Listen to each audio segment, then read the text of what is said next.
অনির্বাণকে ২৪ ঘন্টা নজরে রাখার জন্যই এবার নার্স সেজে সে বাড়িতে ঢোকার চেষ্টা করলো রাই। হ্যাঁ বন্ধুরা, ভিডিওতে লাইক দিয়ে দেখতে থাকুন। অনির্বাণের খোঁজ মেলা মাত্রই যখন রাই বলতে থাকে যে না, যে করে হোক না কেন এতগুলো অজানা মানুষের মধ্যে আমি কোনো মতেই আমার অনির্বাণকে রেখে চলে যেতে পারি না শহরে ফিরে। আমাকে যে করেই হোক না কেন কোনো না কোনো একটা কায়দা করে উপায় বের করে আমাকে এখানে থেকে যেতেই হবে। কিন্তু সেটা কি করে?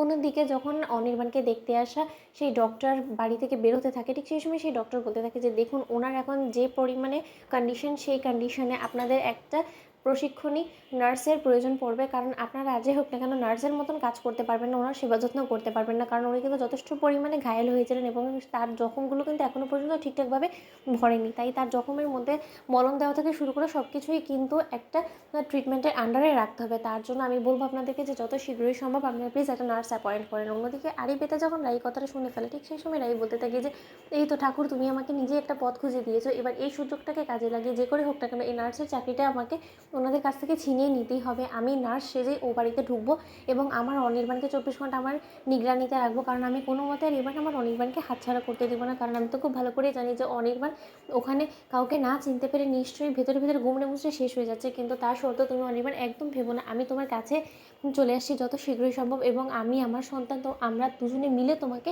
ওখানে শেল্টার দিব। অন্যদিকে রাই যখন সেখানে নার্সের ছদ্মবেশ ধারণ করে ঢুকে পড়ে এবং বলতে থাকে যে ম্যাডাম, আমাকে হসপিটাল থেকে পাঠিয়েছে, আপনি সেই ডক্টরকে বলেছিলেন যে আপনাদের নাকি এখানে একটা নার্সের প্রয়োজন আছে, আপনাদের বাড়িতে কেউ একজন অসুস্থ আছে তার সেবা যত্ন করার জন্য।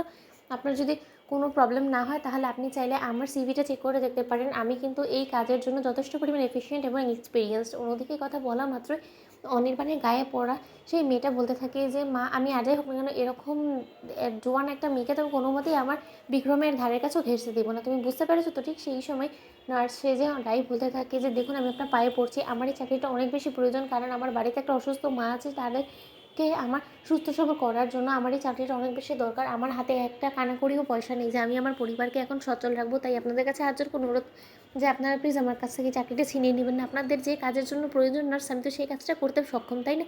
তাহলে আপনারা কেন আমাকে রাখতে বারণ করছেন বারবার করে বলুন তো?